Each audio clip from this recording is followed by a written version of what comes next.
Waduh, kamu ketahuan nis. Mantan bos Anies Baswedan belak-belakan sifat asli Anies saat jadi bawahannya. Pandai ngomong, tapi kalau pelaksanaan di lapangan itu big zero. Betul itu.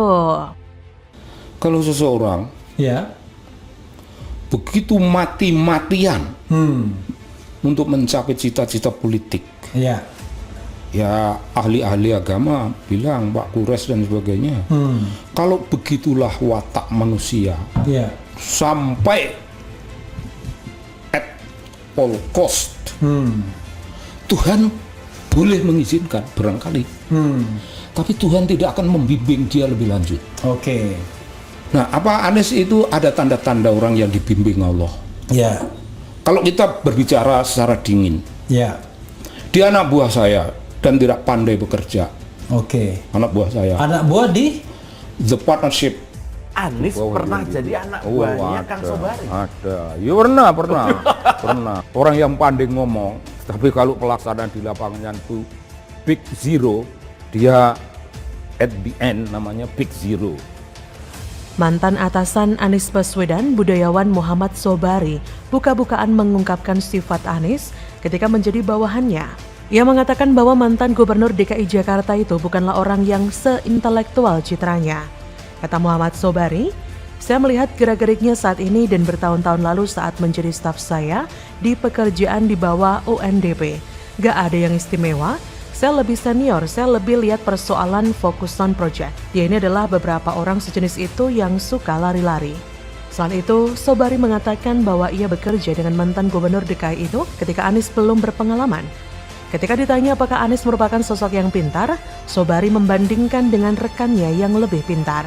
Sobari mengungkapkan bahwa dia pernah satu forum perdebatan teori yang keras, perdebatan proposal tajam dengan Anies. Tapi Anies tidak pernah ngomongin soal proposal. Sobari menilai bahwa Anies itu fresh from the oven, seperti cah sekolah baru mulai atau baru pulang. Menurut Sobari, Anies itu orang yang pandai ngomong, tapi kalau pelaksanaan di lapangan, big zero. In the end, big zero. Selama menjadi gubernur, pekerjaan Anies banyak yang tidak selesai, tapi pintar memainkan gagasan dan narasi perpanjangan waktu. Kalau soal bersilat lidah, memang Anies tiada tanding. Banyak yang percaya kalaupun Anies diberi tambahan masa jabatan atau diberikan kesempatan memimpin negeri ini, hasilnya bakal tetap sama. Tak becus tetap akan menjadi tak becus. Lebih pintar menata kata, mungkin memang takdirnya seperti itu dan sulit diubah. Jujur saja, untuk urusan kosakata Anies ini sangat lihai. Lebih cocok dia jadi tukang pidato atau jadi marketing jualan mobil atau real estate. Kalau jadi presiden malah sangat berbahaya karena kerjanya cuma ngeles tapi kerja nol besar. Sebenarnya dia sudah gagal sejak kampanye pilkada. Ketika dia merahasiakan cara yang akan dia lakukan untuk mengatasi banjir di Jakarta dengan alasan agar tidak ditiru oleh lawannya pada waktu itu, Ahok Jarot. Sebenarnya waktu itu dia sedang tidak merahasiakan, namun memang tidak paham atau memang tidak punya strategi apapun untuk menangani banjir. Hal lain yang membuktikan dia tidak memahami masalah adalah ketika dia katakan bahwa air itu jatuh dari langit dan dimasukkan ke dalam bumi, bukan dialirkan ke laut dengan gorong-gorong raksasa, karena menurutnya itu melanggar sunatullah. Dari zaman Adam Hawa, air itu jatuh dan mengalir ke laut. Saking tidak bisa kerja, Anies pun mendapatkan julukan gubernur terbego dalam sejarah. Ketika kita mengetikkan di kolom pencarian Google, gubernur terbego, maka Google akan langsung menambahkan kata Anies di belakangnya. Mendapatkan julukan gubernur terbego memang tidak menyenangkan. Dari sekian banyak gubernur yang telah melayani Jakarta, mengapa justru Anies yang mendapatkan gelar S3-nya di luar negeri itu yang mendapatkan julukan gubernur terbego dalam sejarah? Ya karena Anies memang tidak bisa kerja, itu saja. Ya beginilah kalau memilih pemimpin karena emosi, kualitas menghancurkan tempat yang ia injak. Maka daripada itu pilihlah pemimpin yang berintegritas, yang jujur, cakap dalam bekerja, dan tidak memanipulasi agama. Jangan melihat agamanya, tapi perhatikan rekam jejak dan cara mereka hidup di tengah masyarakat. Jangan lagi ada Anies-Anies yang lain di Indonesia. Cukup satu Anies itu untuk menghancurkan Jakarta, jangan ada korban provinsi, kota, atau kabupaten lain. Bagaimana menurut Anda?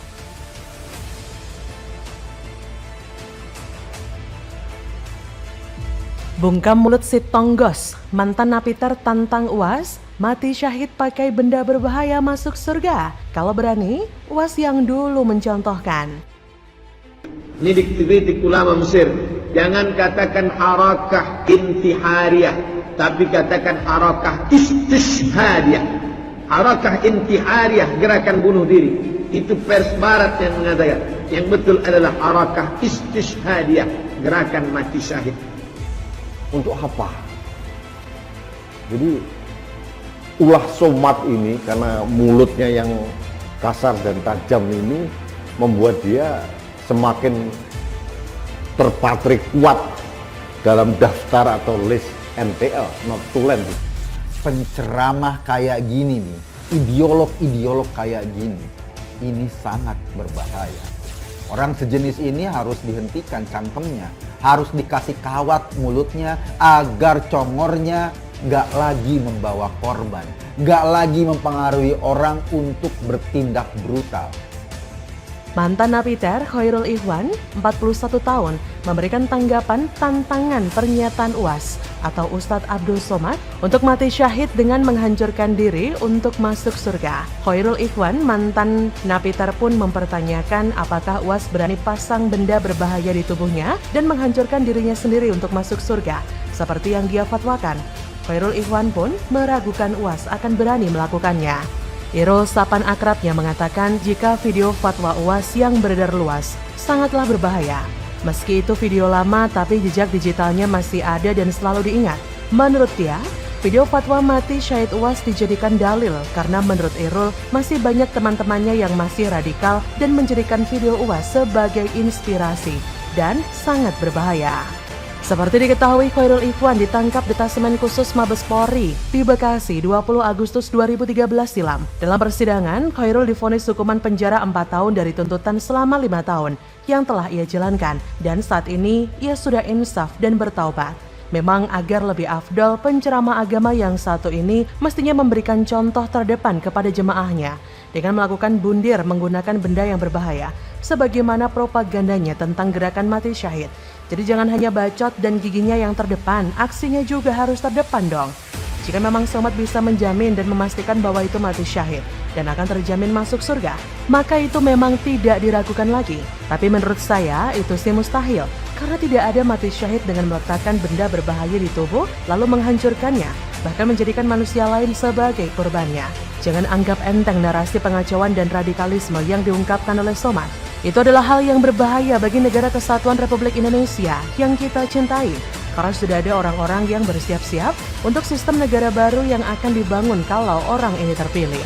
Peristiwa di kantor polisi adalah sebuah hal yang merupakan kebiasaan dari para pengikutnya, dan dia mendadak menjadi selebriti yang beritanya didengar oleh banyak orang. Nggak perlu tanya deh dia dukung siapa. Kita sama-sama tahu bahwa orang jahat akan bersama dengan orang jahat, dan pengacau akan bersama pengacau, apalagi sampai ditolak oleh negara Singapura. Paham-paham radikalisme dan pengacauan ini harus segera kita bumi hanguskan dari bumi pertiwi. Apakah mungkin ada rancangan kitab undang-undang hukum pidana yang memperbolehkan mendor di tempat ketika orang itu berkeluar-keluar sesuatu yang gak jelas dan bergelagat tidak seperti orang waras?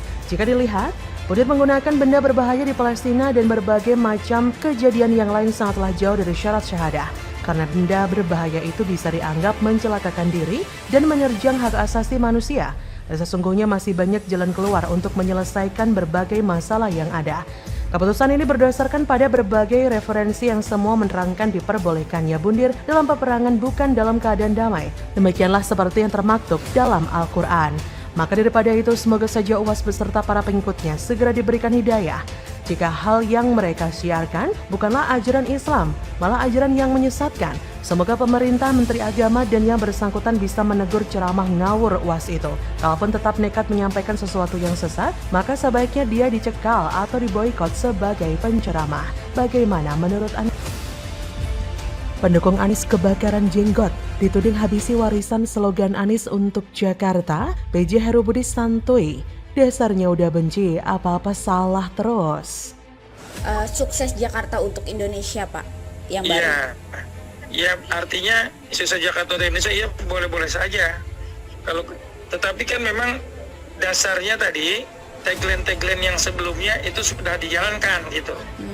Ya berarti ya kolaborasi terus berjalan, bukan berarti enggak. Iya. Kemudian sekarang sukses Jakarta nih, ya buat Indonesia. Artinya Jakarta itu betul-betul sukses ya.